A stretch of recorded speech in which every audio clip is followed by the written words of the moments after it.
Slave for that mighty dollar. Yeah, fuck that dollar. Fuck being a slave too. Anyway, hope everybody's doing well. Yeah, all had a great weekend. A couple things that came up this weekend that I saw that was kind of interesting. If you look into what we are told how our Earth moves through space, it's by NASA. And Einstein was part of this too. It says there's no way to measure the movement of Earth from the Earth. Well, somebody nowhere near as bright as we were told that Einstein is did figure out a way to do it. And it's pretty easy, really. You do it at night with the star trails and with the different motions that they say that we're corkscrewing, spinning, and shooting through space at Mach 88. For one, the stars would never remain the same. That's always been a debate back and forth about that, which shouldn't even be a debate, but whatever. The gentleman that I was watching this morning had a great thought, and he used them almost like a merry-go-round as the way to show what was going on. And basically, if you have a fixed point that you're standing, pointing the camera at, and the stars are moving in one particular direction, if we were spinning, that would not stay the same at all. Because your perspective, if we were spinning, this perspective would change. Like right out the gate. So, anyhow, if y'all get a chance, go to flatearthdave.com and look at the daily video for today. You might have to get the uh, Earth Moon Zodiac, Flat Earth Moon Zodiac Clock app to get it.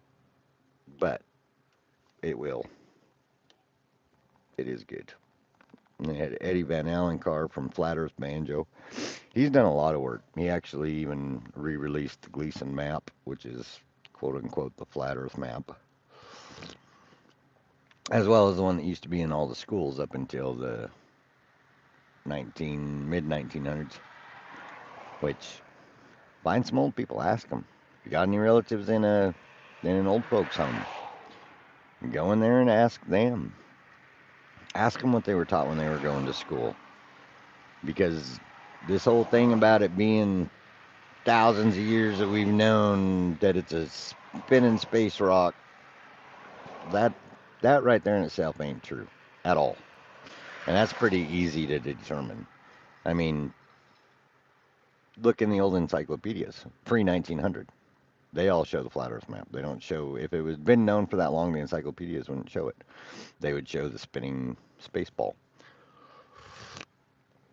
And on that same note, it's kind of funny that out of all the different folks that say that we've known for so long, one of the ones that's right in your face, Universal Pictures.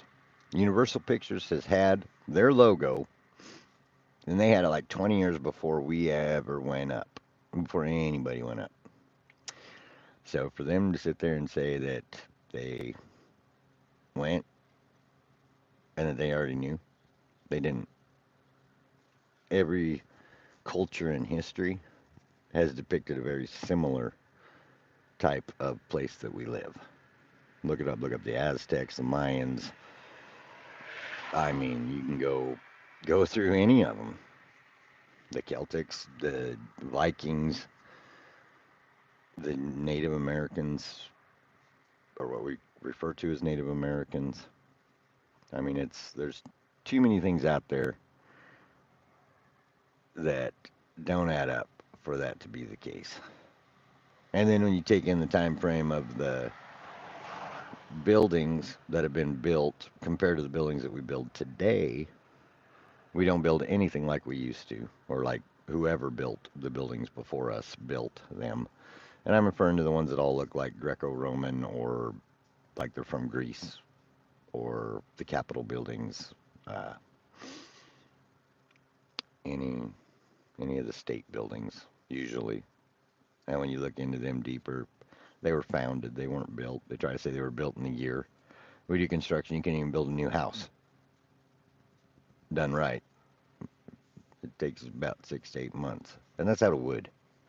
You can tell me you can get all these big ass pieces of stone with donkeys and horses and wagons, and they're all just gonna come right on through in a year with the winter, rain, mud. How well you can move a 300-ton piece of granite or limestone in the winter through rain, mud, with a horse, or hell, even 100 horses. Ain't gonna move. It's gonna sink. Not to mention the mud flood that they don't teach us about yet. There's still proof of that. Or shit, go back 9/11, biggest freaking conspiracy. And I do feel bad for anyone that lost people on that day.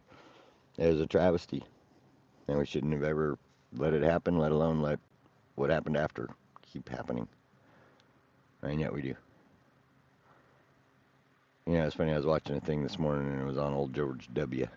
And he talks about how they were referring to the old statement that says, "Fool me once, shame on you. Fool me twice, shame on me." Well, he says, "Fool me once." Well, you can't get fooled a second time. We all have our own opinions on that because we don't talk politics on this channel, or religion, or blondes. Ha ha. That one's for my wife. So she'll get a kick out of that.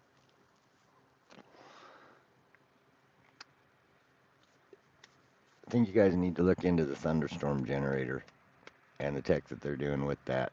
They're using the star in a jar principle and creating a lot of them at once, which is transmuting the exhaust from a petrol running engine or gasoline fuel running engine, and then it feeds the exhaust back through this cool little uh, technically advanced part that they make,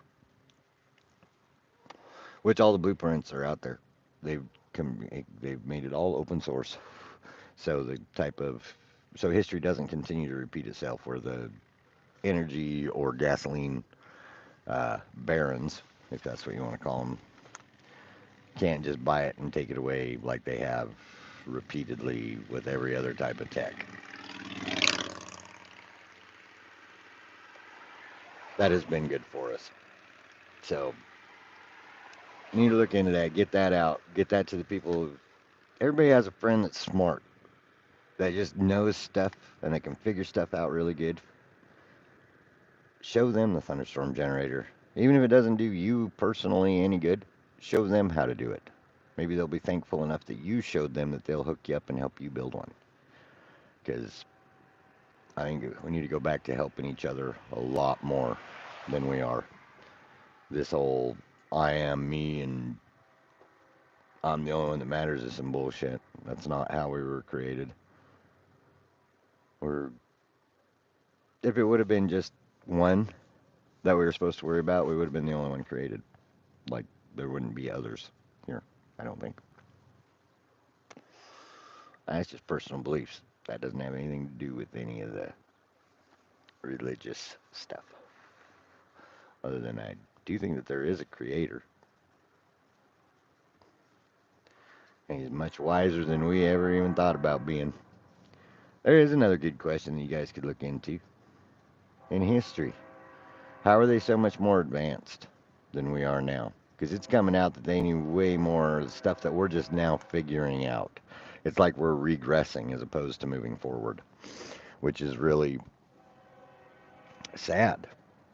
How do you go backwards unless you're being controlled and led backwards? And that kind of goes back to if you don't know where you live and you don't know your history, you're doomed to repeat it. And that's something we don't want to repeat. It's time to start loving one another right now, like that song says. They were trying to tell us that 50 years ago, and we still aren't doing it, and we need to. So please start getting along, helping your neighbor out. You see somebody drop something, help them pick it up. No matter if they're old, young, indifferent. Be nice to one another. You get what you put out there. So if you're putting out a bunch of negativity and that you're the only one that matters, it's what you're going to get back, which is going to make it a really shitty existence. When you start caring about others and putting them first, everything falls into place and it always works out. And that is facts. Like kind of goes back to that golden rule: do unto others as you want them to do unto you. If you ever seen the story about the egg, about 5 to 7 minute clip, and it's about a gentleman that dies in an accident, and then has some questions and gets these questions answered, and then finds out that he's coming back, and that time is only relative to now. So he's coming back as a little Chinese girl, 400 years before his current life ended. And that's why we're told to do unto others as we want them to do unto us. Because when we're lying to someone, we're lying to ourselves, which is true.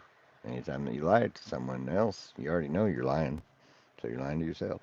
Plus, one thing that my dad told me a long time ago, which was one of the best things I'd ever heard, and it stuck with me. If you never tell a lie, you never have to remember what you said, because the truth will always be easy to remember. You tell a lie, you got to remember that story. So each lie that you tell leads to another story that you got to remember. And it ain't the lie itself that'll get you, it's the details. Every time. So I never tried to learn how to lie. Because I wasn't good at it to begin with and didn't see any point in learning something that doesn't feel right. Like when I was a kid and I did tell a lie a couple times, I didn't like the way it made me feel inside. It felt really shitty. And if anybody's out there, and this is totally sideways from what we normally do talk about, but I'm looking for somebody that'll help me cover the cost to get into the Pace Morby Gator program or one of the programs that he offers. But it's anywhere between $3,000 to $5,000 to get in. But what I'm willing to do is to share the 50-50 off of the first 10 deals that I do. I'll split it with you so you can make your money back plus whatever extra you get. And it's for real estate. But there's it's a system that I've done a lot of research into, and I think that and I'd be happy to help anybody else get going in it once I get going. I have no problem doing that at all, and I'd do the same thing for them. Front their cost to get in, and then you can split your first 10 deals with me. Because, yeah, the pay it forward thing. So if anybody out there wants to make an investment, then I would be very appreciative, and I would never forget you, and I would owe you one. So hit me up either in the comments or figure out a way to send me a message through the messenger and YouTube or whatnot. Other than that, I hope you guys have a great day. Have an amazing week. And I'll be back on here in the morning again tomorrow. So, now, not too many folks stopped by today, but that's all right. We're just going to keep doing it, keep plugging away. And then, yeah. Put a thing out last night that said if you guys want to pick a certain conspiracy topic, I'd be happy to tell you what I know about it. And just leave it in the comments. And then that way I got time to prepare it for tomorrow instead of just winging it like I keep doing. But when there's not any comments, makes it kind of we just gonna wing it and go with what we go with. So, beautiful day here this morning in Oklahoma. Nice 60 degrees out, high at 81. Supposed to get up to 90 on Sunday. we're just gonna hope that changes and the wind will blow a different direction. Anyway, I hope everybody's doing awesome and has a great day, a great week. Don't forget to tell the people that you love them. Remember, it's the little things in life that make life worth living. And the way you treat the ones around you will either bring more of those type of people around you or will make the ones that you don't want around go away. So, treat your brothers and sisters with love because we all are the same inside, regardless of what the outside looks like. So, much love. And let's do this. Let's shake things up. Let's come together and let's stand up. Then that way it's game over for these fuckers sitting here playing Monopoly on our backs. Because my fucking back hurts and I'm tired of this shit. And I could use some good folks to be by my side. So, anyway, much love. Take care, y'all.